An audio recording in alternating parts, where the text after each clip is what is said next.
Hello, welcome to Time of Death. This is episode 32. Woo, woo, woo. Can you imagine 32 episodes? I know. I never thought we'd be here. OMG.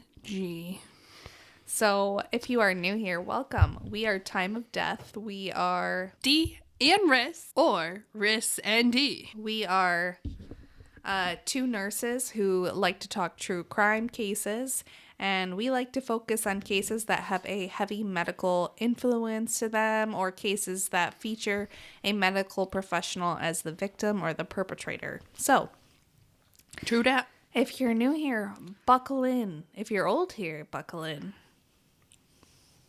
Buckle in or Buckle up. strap up. What? No. Strap up. Buckle in, strap yourself with whatever. Yeah. Something to really prepare, because this is going to be a wild ride. You don't even know what the case is. Doesn't matter. You never disappoint.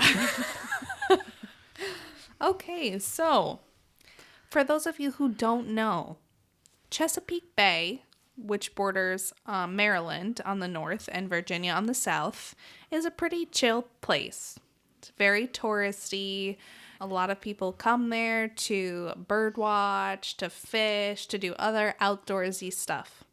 And on May 5th, 2004, the tourist season was just beginning. And everybody is out there trying to do outdoorsy stuff, including Chris Henkel.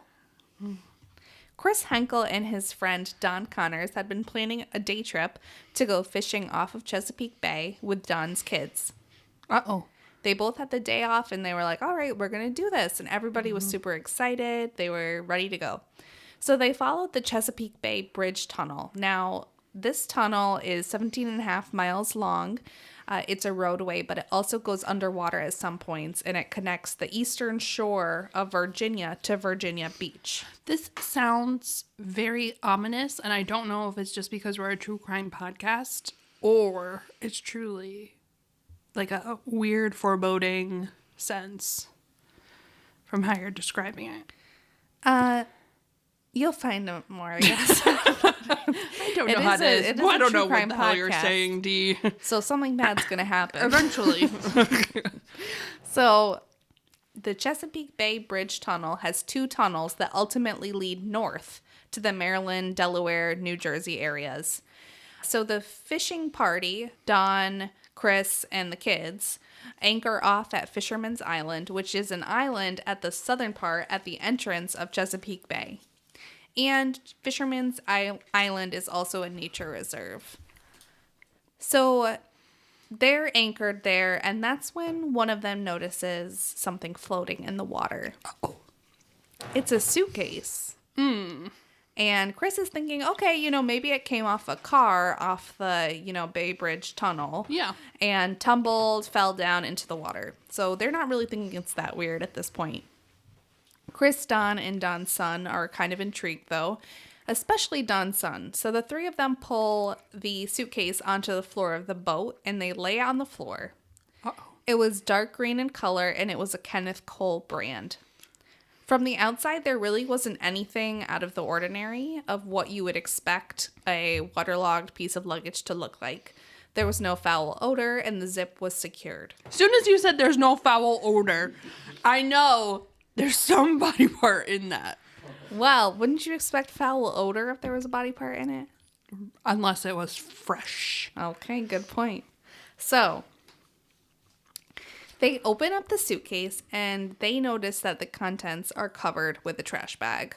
So Chris is like, okay, something's weird here. So he turns to look at Don, who's standing off to the side, to say, listen, Don, look at this trash bag. But before he can, Don's son opens up the trash bag and they find a pair of legs from the knees down to the feet. Holy moly. So they see it's a pretty fresh pair of legs, like Dee pointed out. No smelly odor, no visible signs of decomposition. So they call 911, and this is our first suitcase out of 3. Oh, crap. Wait, hold on. couple thoughts. First, I thought it was going to be an ear. In a suitcase? Yes. Just a single ear? I thought it was Why? gonna be one ear. I don't know why I had such a vivid mental picture for that. So, 3 suitcases. So, this poor It's person... 2 ears and a nose. 2 ears. Mr. Potato Head. But there's 3. The legs are chopped. You know the next one is going to be... that person is in thirds. Yeah, exactly. Ah! So, 6 days later, May 11th, 2004, a student was on Fisherman's Island again and saw a dark green Kenneth Cole suitcase. Oh, no. The contents were again covered by a trash bag, so the student had unzipped the outer pocket and found the trash bag on the inside, but she noticed a foul odor and called the police. So police come, they brought the luggage straight to the medical examiner's office, and they opened it up there to find a torso with the arm still attached and a male's head wrapped in a medical blanket. The body was really bloated, including the face, which is pretty common for someone who's been submerged in water, but it was somewhat recognizable still. How big are these suitcases? I'm dead That's what serious. I was thinking. He must have been like a pretty small man to be able to fit in thirds. You know what I mean? Because And why your would you- torso with the arm still attached. Hey, hold on. Just back it up. Why would you use matching suitcases? The whole thing is very bizarre. Just keep waiting because this is a really bizarre case. Good Lord, have mercy. Autopsy on this second part showed that the victim was shot multiple times, twice in the torso and also shot in the head. And of the bullets, 2 were wad cutter bullets. So wad cutter bullets are used for target practice pretty traditionally. Now, 5 days later, on May 16th, 2004, the third suitcase was found by fishermen. And there was some growth on the suitcase as it had been a while since the first one was discovered. Within this final suitcase was the final missing piece of the victim's body. You said final missing piece. Yeah. From the waist down to above the knees. So police are checking missing persons records. That's usually the first thing that they do when they find a dead body. There are naval bases in the area, so they are checking military records, and they even end up using a sketch artist to kind of get an idea of who this person may have been. On May 21st, Sue Rice had just gotten out of the shower, and she was about to get dressed when she sees the police sketch on the TV. Oh, no. And she notices a red mark next to his right eye on the right side of his face, on his cheek. And she just knew It's her neighbor. it was Bill.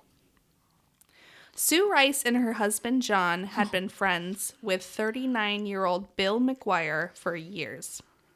John and Bill had been in the Navy together, and they would vacation with Bill and his wife Melanie. The 4 of them would also hang out often. Bill and Melanie McGuire were living in Woodbridge, New Jersey, and they had 2 young sons. And Bill, Sue and John knew, was missing since late April. John had received a call from Bill's sister Cindy asking if Bill was staying with them. And John was confused and said, "No, he's not here. What's going on?" Cindy tells them that Melanie and Bill got into a really bad fight, and he had ended up leaving, and no one had heard anything from him since. So Sue and John Rice come down to the Virginia Beach Police Department, and they confirm that it's him. Wow. Virginia Beach Police Department checks and sees that he had been arrested in the past for reckless driving in the 1980s. So they already had his fingerprints on file, and they were able to confirm that their John Doe was Bill McGuire. So here's a little bit about Bill and Melanie. Melanie grew up in New Jersey. She was raised by her mom, Linda, and her stepdad, Michael Caparero. Melanie was working as a waitress in New Jersey and met Bill, who was a waiter. Bill was actually known as the rude waiter because he would try to rush the customers coming in, but people actually ended up finding it endearing and would ask for the rude waiter. Bill was funny, clever, witty. He was a practical joker. The two of them would challenge each other, and eventually they started dating. Melanie eventually got her nursing degree and started working as a fertility nurse. So she was working with women who were trying to get pregnant. The relationship between Bill and Melanie was drama-fueled. It was tumultuous. It was a whirlwind. There was infidelity, there was drama, but the two persevered and ended up getting married in 1999. They were happy at first. They had a baby soon after, but it didn't last long. Bill started working at the New Jersey Institute of Technology. Bill had pretty significant gambling issues, and he would gamble without telling Melanie for days at a time. He was just gone. Melanie said that he was becoming threatening and verbally abusive at this point. In 2001, Melanie is pregnant with their second child, and a new partner comes to the fertility clinic. His name is Dr. Bradley Miller. So, Melanie said that there was a flirtation between Dr. Miller and Melanie. Melanie was 38 weeks pregnant, about to go on maternity leave, when one day she commented about a pinched nerve in her neck. Oh no, please, God. And Miller started massaging her neck. And the two ended up having oral sex in Miller's office. So she works there. Yeah, they both work there. At the fertility clinic. What does she do? She's a nurse. Oh, she's a nurse? Yeah. How did I miss that? Because you weren't listening to me. Wait, okay, so wait. She's 38 weeks pregnant. She's heavily pregnant. The people that I know that have been 8 weeks pregnant, that's the last thing on their mind. Not for Melanie. Not for Melanie. Proving us wrong, Melanie. After baby number 2, Melanie and Bill start renting a townhouse in Woodbridge. Bill wanted to move to Virginia Beach, but Melanie was always hesitant about moving there. You know, her life is here. Her Dr. Bradley is here. Mm-hmm. At this point, Melanie and Dr. Miller are in a full-blown affair. Time's going by. Melanie and Bill are looking for a house to buy, and in 2004, the two put a deposit on a house in New Jersey. It's a really fancy $500,000 home. Wow. And back then? Yeah, back then. Melanie, you know, she says that she was worried he would gamble the money away, and she wanted it to at least be put to something, so she decided to go through with the house, even though their relationship was pretty rough right now. And on April 28th, 2004, they were due to close on the house at 2 p.m. Oh, no. And Miller had been asking Melanie not to go through with it. However, they do end up closing on the house, and then they come back home to the townhouse. I feel bad for Bill. So, Melanie and Dr. Miller talk later on that night, and Melanie tells them, you know, we ended up closing on the house. Bill drank a bunch of red wine and he fell asleep. And when he wakes up, I'm going to tell him I want a divorce. So, according to Melanie, her and Bill end up falling asleep. And they wake up in the early morning, like 3, 4 a.m. And Bill says, I had to settle on this house. I really wanted one in Virginia Beach. And this starts a huge argument. It turned physical per Melanie, and Melanie ends up saying that there was a laundry basket with fresh laundry with dryer sheets peeking out through the laundry. And Melanie says Bill had this weird thing about dryer sheets. Melanie says that Bill thought it was lazy of her to not use liquid fabric softener, that she was being a lazy mom.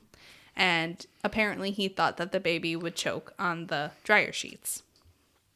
So Melanie says that Bill ends up shoving her against the wall and stuffing the dryer sheet into her mouth and then slapping her in the face. Wow. So that happens. And then Melanie sees her 2-year-old baby sitting on the ground. So she runs, picks him up, and goes into the bathroom to get away from Bill. So Melanie says that Bill said, "I'm leaving. Melanie, you can tell the kids why they don't have a dad." So he leaves, and Melanie never reports him missing. Melanie said that was the last time that she ever saw him. Shortly after, Melanie retains a divorce attorney. Melanie says that they told her not to file a missing persons report. And a business associate of Melanie's, who was an attorney, advised her to get a restraining order on him. Melanie was called to the police station once police know that this is Bill who's died, and she is told of his death. The police say that they did not tell her how he died and about the condition of his body. But Melanie never asked those questions. They just said, "Sorry, Bill is dead," and left it at that. And she was cool with that. And she never pressed for further info. Mm-hmm. So then the Virginia Police Department wants to talk to Melanie. And she brings her divorce attorney and another attorney with her. Mm. And police is saying she's nervous, she's shaking, she's making like anguished expressions, but not actually crying. And of course, a disclaimer, all people grieve differently, but this was just really weird for police. I'm not buying it that she's really grieving, though. So detectives ask her during the meeting if she has any luggage. And she says, "We have no matching luggage." That is not currently sitting in either the ocean or your evidence room. Then the next day she says, "Wait, I'm sorry, I just remembered. I do own a matching set of designer luggage." Kenneth Cole. So they show a pic of the Kenneth Cole set, and she says, "Yeah, that's mine." Melanie is asked what kind of person was Bill, and Melanie replies, "Bill is the kind of person with a knack for pissing people off." So Melanie then asks where they found Bill's vehicle, and detective says that we haven't found it yet. And Melanie tells them, "Look in Atlantic City." And she also informs them of his serious gambling issues. "Melanie, I'm not your lawyer, but you have the right to remain silent. Sometimes you gotta use that right."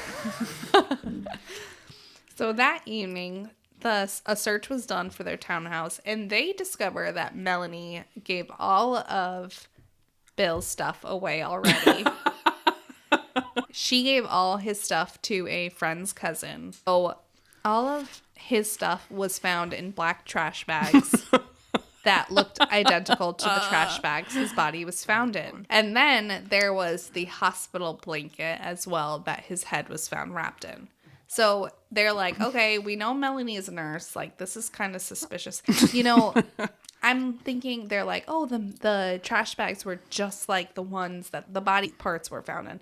But here I'm like, but you know what? Trash bags are pretty much all the same. Just different color, sometimes different, like, scents. Shapes around the top, different scents. So I wasn't totally sold on that. But the hospital blanket part, I'm like, that's pretty damning evidence. I think that if you're going to get rid of a body, cutting it into thirds and sticking it in suitcases is not the best plan. That, to me, that screams someone who is a first-time murderer, who is very disorganized, not thinking it through. So I think that it's Melanie. Because Melanie, don't use your own luggage. Rule number 1. They end up going to that cousin's house and finding all that, the trash bags and the hospital blanket. But at the actual townhouse, there wasn't any physical evidence that they could find in the house. So detectives search Atlantic City and find his car, surprise, surprise, and they search it. They release Bill's body to Melanie, and she cremates the body ASAP. And then they have a short funeral. After the funeral, Melanie and Sue end up talking on the phone, and Sue says, Melanie, Bill deserved better than that skimpy funeral. And Melanie says, I'm a single mom now, and I just have to move on with my life. And Sue says, no, we have to find out who did this. And then she tells her husband, once they hang up, I know Melanie killed him. Oh. And you know what? I trust Sue because she was right about the police sketch, and I don't know. I just think she knows what's going on. Absolutely. So, investigations continuing, they wanted to check if anyone close to Bill had a gun. There's no record of Melanie buying a gun in New Jersey. Some people go to Pennsylvania, however, to buy a gun because, number one, it's close. Gun laws are more lax, and there is less of a waiting period. So Melanie tells police there are no firearms in the house, to my knowledge. However, in Pennsylvania, records show she did purchase a gun. The owner of John's Gun and Tackle Shop, John Kasha, remembers her. She had written down her occupation as a nurse, and John thought, this is the first time I've ever sold a gun to a nurse. Melanie ends up buying a Taurus 38 Special, and she ends up buying wad cutter bullets. And this was 2 days before Bill left or disappeared. All suspicious. That's pretty damning. Melanie, like I said, she denied it when they were asking about the gun. Jim Finn is a nursing school friend of Melanie's. He has always had a crush on her. And Melanie already knew that Jim liked guns. She got in touch with him in February 2004. This is a couple months before buying that gun and Jim going missing. And she brings up, Bill has been acting weird. I'm a little scared. And Jim says, maybe you should buy a gun. Later on, Jim lets police wiretap his calls. And Melanie says that she got in touch with him because Bill wanted a gun and she was going to get him one. Police wiretapped her phone as well and recorded 500 hours of her phone calls. This is when they realize she is having an affair. Miller becomes a suspect as well because they're thinking she had an accomplice. Side note, they also look into Melanie's stepdad, Michael Caporaro, but they're unable to tie him to the crime. One night, detectives stop Dr. Miller, and he is adamant he's not involved, he knows nothing. Police say, prove it, wear a wire. And he does. On May 31st, 2005, Dr. Miller makes a phone call at 2:30 p.m. to Melanie. And he says things like, I've told them everything I know. I need to know everything. I'm standing by you. And he says, you swear you have nothing to do with this? Oh, no. You swear on the lives of your kids? And she says, yes. There's also charges for 2 trips to Atlantic City via Easy Pass. On April 30th, 2004, 2 days after he goes missing, Melanie says that she decides to drive down to Atlantic City to look for Bill. On the highway, she says she saw a dark sedan, recognized it as Bill's car, and then decides to move Bill's car. Her reasoning for this is that in the past they would move each other's cars to mess with each other. I'm not buying it. It's weird. So she says she gets in his car and moves it to the Flamingo Hotel. And she does this because she said it was the seediest part of town and it would be hard for him to find there. Just really bizarre. So surveillance was there, but it was unable to show who was in the car. It just showed that it was pulled into the space at the Flamingo Hotel. But they're even more so pushing that idea that she definitely needs an accomplice because you need a second driver to relocate the car and then leave with her own car. Mm-hmm. So 5 days after Bill goes missing, Melanie takes a trip to Delaware. On May 4th, she tells Dr. Miller she's going furniture shopping in the early morning. Investigators are like, that's suspicious. This is a cover-up. The same road, that same road would take her to the Chesapeake Bay Bridge Tunnel. So she left the night before from New Jersey with his remains to Virginia and then got rid of them in Chesapeake Bay. The first suitcase was discovered the next day. I'm like, girl. You're going to do something. Try to do it well. Yeah. Melanie is the prime suspect at this point. She has some weirdly coincidental things that happened right before Bill died. And also, she's been having an affair. So she definitely looks shady. So police search the townhouse again.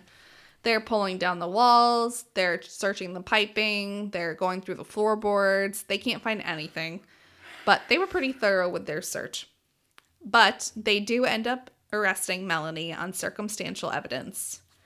That day, she was bringing her kids to daycare, and she had just gotten off of the curb of the daycare when she was arrested. Uh-oh. On March 5th, 2007, this is 2 years and 10 months after the discovery of suitcase number 1, Melanie goes to trial.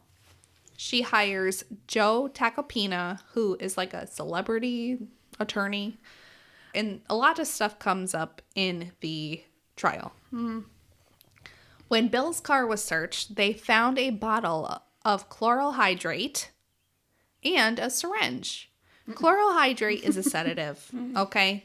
Someone dropped off the script for this medication on April 28th, coincidentally the same day he goes missing, down the road from where Melanie's kids go to school. Mm-hmm.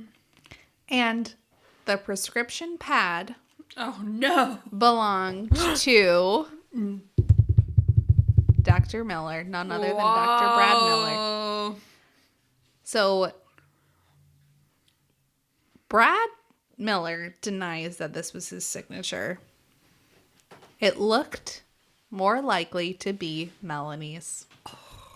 Melanie had access to his prescription pad and she filled it. And she had a lot more access than just his prescription pad, just putting it out there. Thank you, Dee. Mm-hmm. So, in the car, they were also able to find small pieces of flesh, which prosecution described as human sawdust. Oh my God! So, basically, we shed skin cells, right? Constantly. But these small pieces of flesh were deeper pieces than the cells that we naturally shed.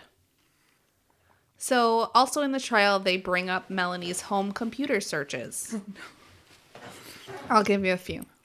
How to purchase guns illegally. How to commit murder. Wow. Undetectable poisons. Don't forget, though, Bill and Melanie shared a computer, so they aren't 100% certain on who searched these searches. Wait, I just have to throw this out here.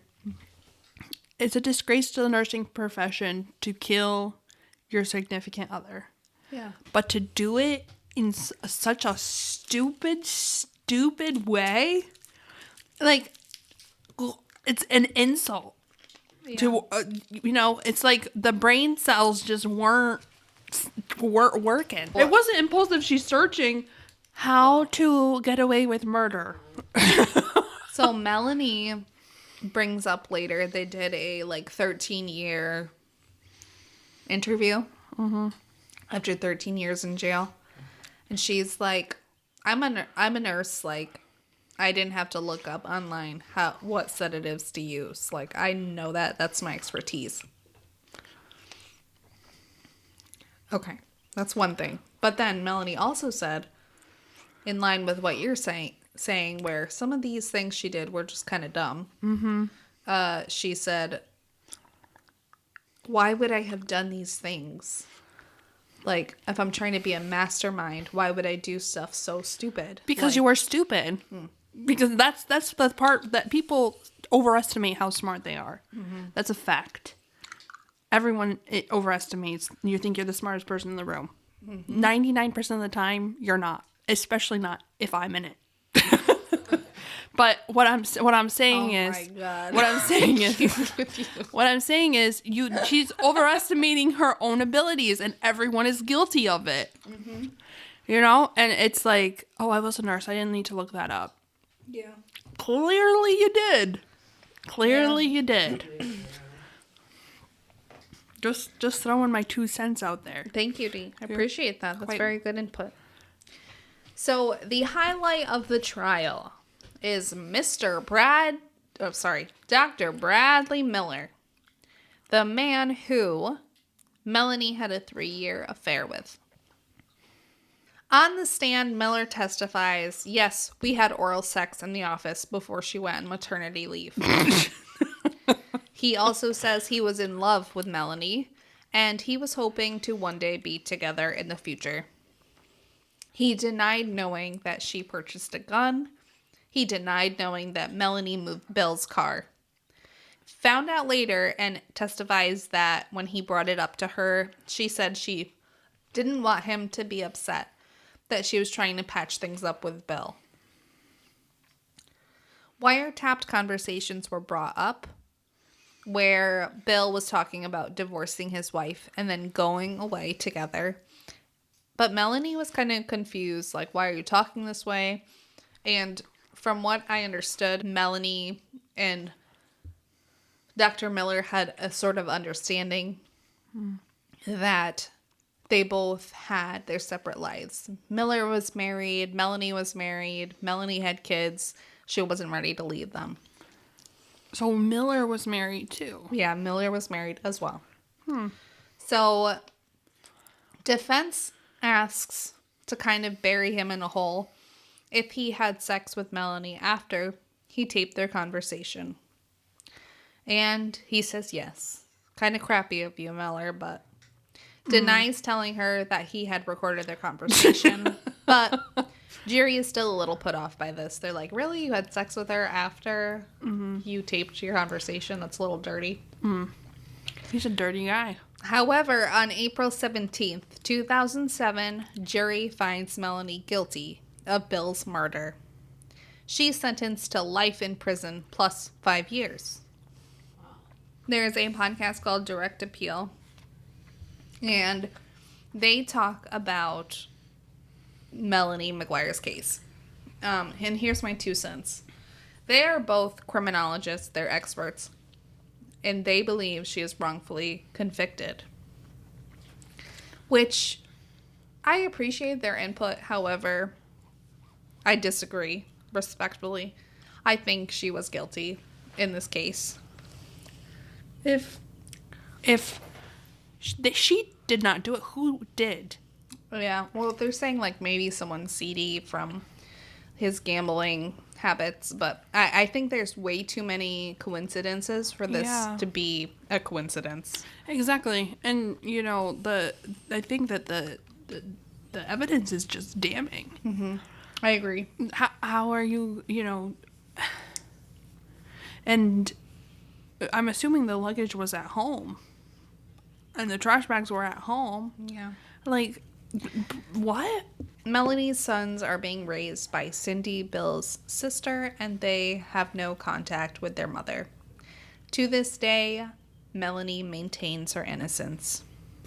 And that is our show today. You anything to add? That was a great case. It was a great case. Very interesting. My final thoughts on the situation is Kenneth Cole, that was quite a reaction. You get it? Because Kenneth Cole has the... that line. And this is why I'm the 1%. 1% of what? The smartest? Yeah, that's what is the joke. is a joke. I guess your humor is too big brain for me. Look at Google Kenneth Cole reaction. I know what you're talking about now. We get it. Also, you know what? Something I want to... This is unrelated to the case today. However, I talked to one of my coworkers who used to be a vet tech before becoming a nurse. Mm-hmm. And she told me, I was like, Ashley, I did not know that you straight cath dogs for urine. She said, oh, that's interesting. Like, no, our facility didn't do that. And I was like, what do you do? And she told me, this is way worse, in my opinion. They take a syringe and insert it over where the bladder would be anatomically and withdraw urine that way. Which just creeps me out. That's barbaric. I'm like, that's really creepy. And Jack has a belly. It would be very heavy to go through a lot of adipose to shooting it to that. I don't know. That would creep me out. I could never. I think she said maybe some facilities like straight cath or catheterize dogs and cats. But the veterinary clinic she worked for, they would put a syringe with a needle to the bladder and then withdraw urine. Which just creeps me out. But thank you, Ashley, for telling me that awful nugget of information. I'm so glad I didn't straight cath him. Yeah. Oh, I didn't. The vet didn't. Or that other, she said it was called cystogeno, whatever. I don't know what it's called. I don't remember what the sheet said. And he's totally fine if anyone is wondering how my baby is. He's totally fine. Can't tolerate that doxycycline, though. He's a big baby. Leave him alone. It's okay. When Bubba, my cat, who has asthma, we had to start him on Doxy. Mm-hmm. And he stopped eating. He went on a hunger strike. So eventually I told the doctor, I can't feed him this anymore. He stopped eating. And she just told me he's had enough. Just stop giving it to him. Aww. My poor boy. He's incredibly stubborn. He is very stubborn. What sign is he? A Gemini? No. He's a Virgo. Anyway, we're going to, if anyone's interested in our daily activities, we're going to a trivia tonight. We're the trivia champs. Mm-hmm. Seriously, we are champs. Actually, we usually do win at least third place. That's not winning, Ris. First, second, or third. I don't think we ever won first. Not you. You've never won first. Anyway, good night, one. Good night, all. Farewell and adieu, adieu, adieu, adieu. Adieu? I bid you adieu. You do? You do? I do. Okay. Goodbye, everyone. We'll see you next week. Bye-bye. Bye. Bye.